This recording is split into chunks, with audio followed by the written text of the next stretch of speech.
Donc je lui cède le micro, mais je vous en prie.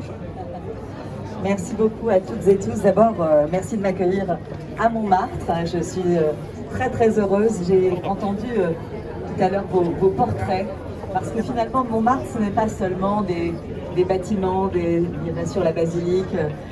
Ce sont des personnes qui ont vécu ici, qui ont laissé une trace très importante. Et on le ressent parce que ce sont à chaque fois des anecdotes voilà, qui nous permettent de nous remettre finalement dans ces époques et de leur rendre hommage à travers cette mémoire. Chers élus du 18e arrondissement, cher Daniel, Frédéric, cher Pierre-Yves, Christian, tout à fait, ancien collègue au Conseil de Paris.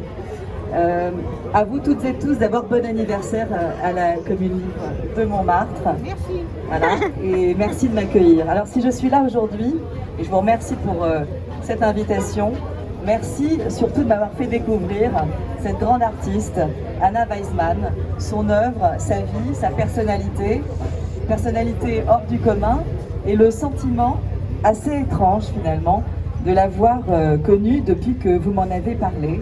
Et je veux remercier tout particulièrement Pierre-Yves Bournazel pour son vœu en Conseil de Paris, dans lequel il nous interpellait à propos de cette sculpture. La sculpture d'une artiste, Anna Weisman, qui était ici à Montmartre et qui méritait, et on va le voir, d'être mise en lumière.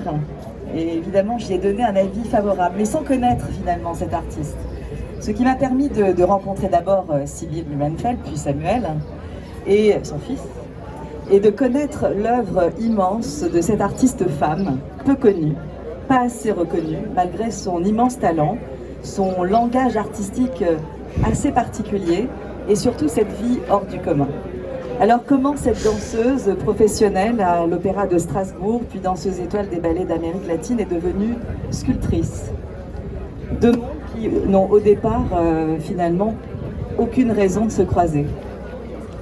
C'est donc au-delà de l'œuvre, l'histoire d'une artiste femme. J'insiste sur le mot femme parce qu'elles ont souvent été invisibilisées, une femme que l'on regrette finalement de ne pas avoir connue. En tout cas, c'est mon sentiment.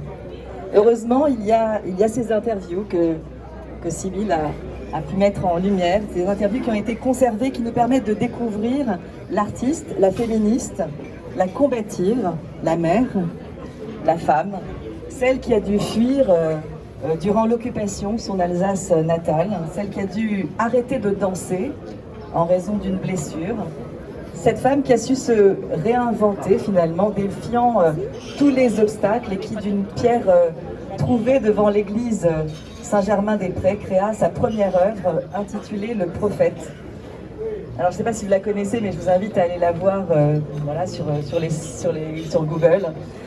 C'est une œuvre absolument magnifique, d'une profondeur, d'une grande sensibilité et particulièrement émouvante. Et pour une première œuvre taillée dans la pierre par ses mains de danseuse, elle entrait de plein pied finalement dans la cour des grands. Et Zetkin, qu'elle a pu rencontrer, voyant son œuvre, l'encouragea à persévérer et il lui a dit une phrase je peux être tranquille de pouvoir laisser quelqu'un derrière moi. C'était un bel hommage. Et du coup, lorsque Sibylle est venue dans mon bureau à l'hôtel de ville, c'était mon engagement par rapport au vœu de Pierre-Yves Bournazel, m'avait raconté cet échange entre Ossip Zetkin et Anna Weisman. Et il m'a paru évident de les mettre en lien avec la directrice du musée Zetkin. Alors je ne sais pas ce qui va se passer, mais j'espère qu'elle pourra y être exposée, parce que cette exposition au musée Zetkin d'une œuvre de Anna Weisman serait comme la poursuite de cette discussion qu'ils ont eue, sans doute trop courte.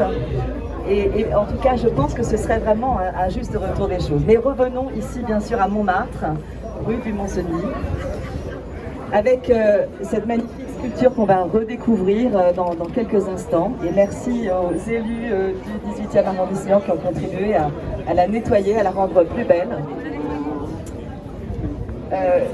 Cette œuvre qui s'appelle « À la gloire des démolisseurs ». Alors c'est vrai que c'est un nom qui interpelle, on se dit mais comment on peut glorifier des démolisseurs? Une œuvre, et je vous en remercie, chère communauté de Montmartre, de l'avoir achetée en 1960, parce que grâce à vous, cette œuvre... Non, c'est pas ça? Bon, vous nous direz que grâce à vous en tout cas, cette œuvre est présente ici, elle est visible par tous et elle nous rappelle de toute façon, de manière éternelle, la mémoire d'Anna Weissmann. Alors, imaginons cette femme installée sur les berges de Seine. On est en train à l'époque de démolir le viaduc d'Auteuil. Évidemment, il y a plein de pierres, c'est une richesse inestimable pour tout sculpteur.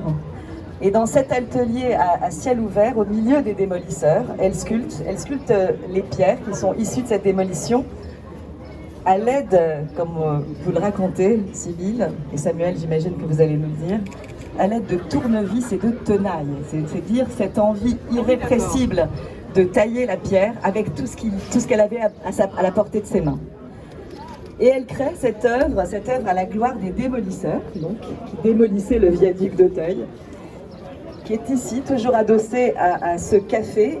Et d'ailleurs, j'ai été très émue, Sybille, quand vous m'avez montré ce tableau, où on voit ce café, où on voit cette œuvre. Alors je sais plus trop de quand date ce tableau, mais sans doute des années 70. Voilà, des années 70, et qui finalement a immortalisé cette œuvre ici, dans un tableau. Et donc c'est absolument émouvant. En tout cas, c'est une œuvre qui mérite non seulement qu'on y pose le plus grand soin, mais qu'on y pose à chaque fois le regard, parce qu'elle raconte énormément de choses.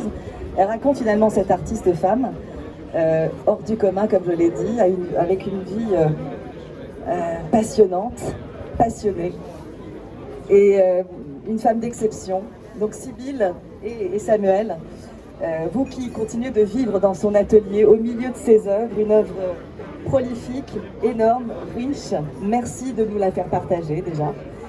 Et je pense à ces sculptures des lettres hébraïques, ces peintures, ces collages, ces découpages, ces dessins. Vous pouvez en tout cas compter sur moi. D'abord parce que j'ai été très très émue et très heureuse de connaître, de découvrir cette grande artiste. Vous pouvez compter en tout cas sur moi dans la mesure de mon possible de continuer à faire en sorte que Anna Weissmann ne reste pas dans l'oubli, au contraire, qu'elle soit à la mesure de son œuvre connue de tous. Merci. Merci Karen.